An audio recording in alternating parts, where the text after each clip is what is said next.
And it came to pass in the commencement of the 36th year of the reign of the judges over the people of Nephi, that Shiblon took possession of those sacred things which had been delivered unto Helaman by Alma. And he was a just man, and he did walk uprightly before God, and he did observe to do good continually, to keep the commandments of the Lord his God, and also did his brother. And it came to pass that Moroni died also. And thus ended the 36th year of the reign of the judges. And it came to pass that in the 37th year of the reign of the judges, there was a large company of men, even to the amount of 5,400 men, with their wives and their children, departed out of the land of Zarahemla into the land which was northward.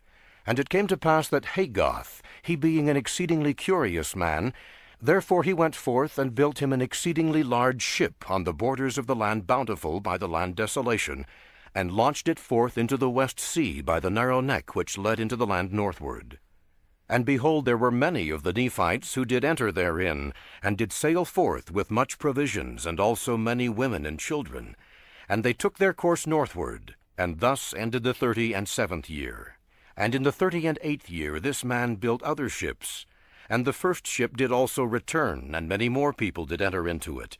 And they also took much provisions, and set out again to the land northward. And it came to pass that they were never heard of more, and we suppose that they were drowned in the depths of the sea. And it came to pass that one other ship also did sail forth, and whither she did go we know not. And it came to pass that in this year there were many people who went forth into the land northward, and thus ended the 38th year. And it came to pass in the 39th year of the reign of the judges, Shiblon died also, and Corianton had gone forth to the land northward in a ship to carry forth provisions unto the people who had gone forth into that land. Therefore it became expedient for Shiblon to confer those sacred things before his death upon the son of Helaman, who was called Helaman, being called after the name of his father.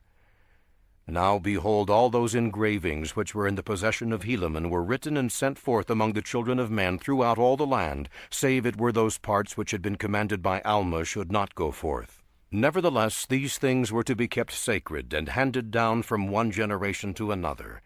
Therefore in this year they had been conferred upon Helaman before the death of Shiblon. And it came to pass also in this year that there were some dissenters who had gone forth unto the Lamanites.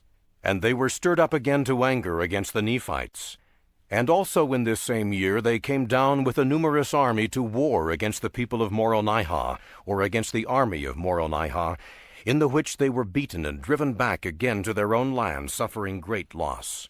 And thus ended the 39th year of the reign of the judges over the people of Nephi. And thus ended the account of Alma, and Helaman his son, and also Shiblon, who was his son.